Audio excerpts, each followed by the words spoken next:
जय श्री कृष्ण दोस्तों। मैं संदीप बघेल आप सभी का मेरे YouTube channel maths by Sandeep में हार्दिक स्वागत करता हूं। आज हम आपको नंबर सिस्टम के बारे में कुछ बताएंगे, जो कि आपका एक कॉन्सेप्ट है डेसिमल नंबर। क्या है आपका concept? Decimal number. Decimal number 3 types के होते हैं। एक होते हैं टर्मिनेटिंग डेसिमल, दूसरा होता है नॉन टर्मिनेटिंग रिपीटिंग डेसिमल, और तीसरे होते हैं non terminating non repeating decimal. तो सबसे पहले हम जानेंगे टर्मिनेटिंग डेसिमल। टर्मिनेटिंग डेसिमल क्या होती हैं कि जैसे आपका 0.5 है, तो यहाँ पॉइंट के बाद 5 के बाद फिर और कोई संख्या नहीं आ रही है, मतलब 0.5 के बाद ये संख्या खत्म होगी, टर्मिनेट हो गई, एंड हो गया इसका। तो इसको अगर पी अपन क्यू के रूप में लेंगे तो ये कितना हो जाएगा? 1/2।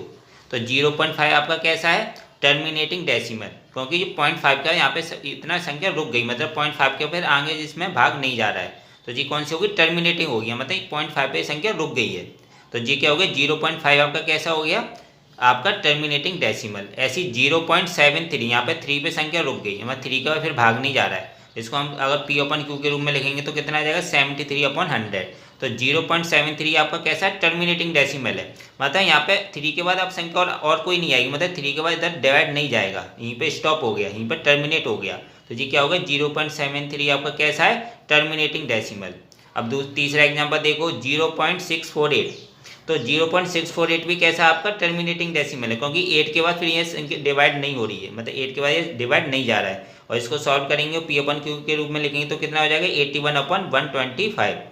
तो 0.648, 0.73, 0.5 इस तरीके कोई ऐसा टर्मिनेटिंग डेसिमल, मतलब इस तरीके की डेसिमल जो कि एंड हो जाए, जिसका पॉइंट के बाद संख्या के बाद फिर दोबारा डिवाइड नहीं जाए। जैसे 0.5 पे ये संख्या रुक गई है, 0.73 पे संख्या रुक गई, इसके बाद ये डिवाइड नहीं गया, तो जी कैसे हो गया? इनका टर्मिनेट हो गया, इसका एंड हो गया। टर्मिनेट मतलब एंड होना।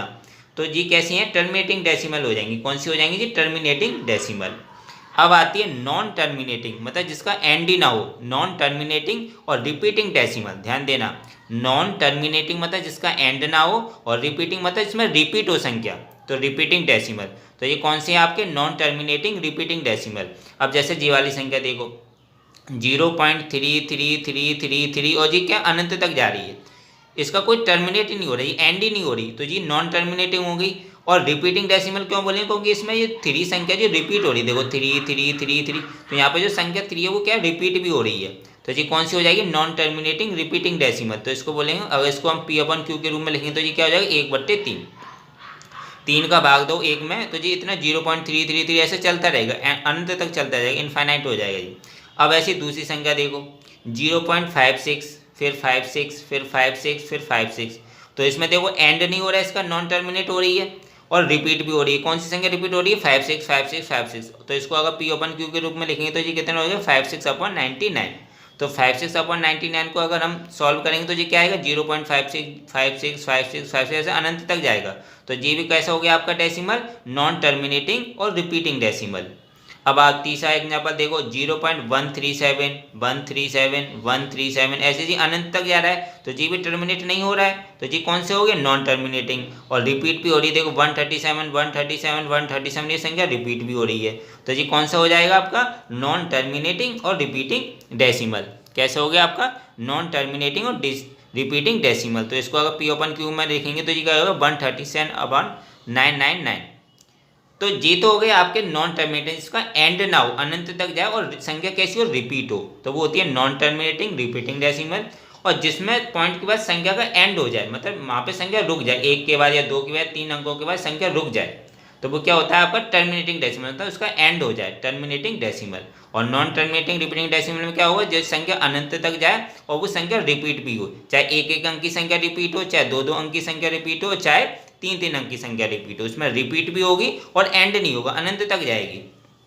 तो ये हो गया टर्मिनेटिंग डेसिमल, और ये हो गया आपका नॉन टर्मिनेटिंग रिपीटिंग डेसिमल। अब एक चीज़ याद रखना, जो आपके टर्मिनेटिंग डेसिमल और नॉन टर्मिनेटिंग रिपीटिंग जो डेसिमल होते हैं वो आपके रेशनल नंबर भी होते हैं, क्योंकि जी पी अपन क्यू के रूप में लिखे जाते हैं, और पी अपन क्यू के रूप में लिखे जाते हैं, तो इनको क्या बोलते हैं? रेशनल नंबर होता है। मतलब रेशनल नंबर क्या होता है? जो पी अपन क्यू के रूप में लिखे जाए और q is not equal to 0 होना चाहिए, q की वैल्यू 0 नहीं होनी चाहिए, 0 के बराबर नहीं होनी चाहिए, तो वो क्या कहलाते हैं? रेशनल नंबर कहलाते हैं।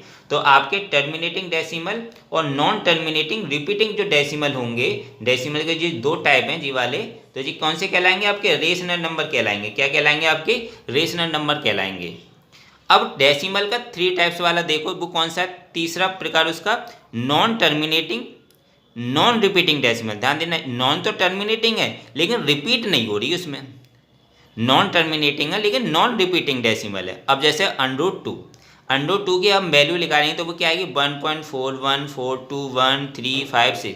तो इसमें देखो ये संख्या टर्मिनेट तो नहीं हो रही है क्योंकि अनंत तक जा रही है, लेकिन यहाँ पर किसी संख्या का रिपीटेशन नहीं हो रहा, मतलब कोई संख्या रिपीट नहीं हो रही। देखो 1.41, फिर 4 आ गया, फिर 2 आ गया, फिर 1 आ गया, फिर 3 आ गया, फिर 5 आ गया, 6, मतलब कोई संख्या रिपीट नहीं हो रही है। तो जी कौन सा हो गया आपका? √2 नॉन टर्मिनेटिंग और नॉन रिपीटिंग डेसिमल हो गया। आपका √2 जो हो गया वो कैसा हो गया? नॉन टर्मिनेटिंग और नॉन रिपीटिंग डेसिमल। अब ऐसे √3 देखो, √3 की वैल्यू निकालो हम तो क्या आएगी? 1.73205080, इस तरीके से संख्या अनंत तक जा रही है। और ना ही कोई संख्या इसमें देखो, ये संख्या अनंत तक तो जा रही है, तो नॉन टर्मिनेटिंग तो हो रहा है लेकिन नॉन रिपीटिंग है क्योंकि कोई संख्या रिपीट नहीं हो रही है। इसमें देखो कोई संख्या हो रही है रिपीट, 7 हो रहा है? नहीं हो रहा। 7 के बाद 3 आ गया, फिर 2 आ गया, फिर 0 आ गया, फिर 5 आ गया, फिर 0 आ गया, फिर 8 आ गया। इस तरीके से कोई संख्या रिपीट नहीं हो रही है लेकिन अनंत तक तो जा रही है। तो नॉन टर्मिनेटिंग तो होगी लेकिन नॉन रिपीटिंग डेसिमल है, तो क्या कहलाएगा जी? नॉन टर्मिनेटिंग और नॉन रिपीटिंग डेसिमल। अब देखो पाई की वैल्यू क्या होती है? 22/7।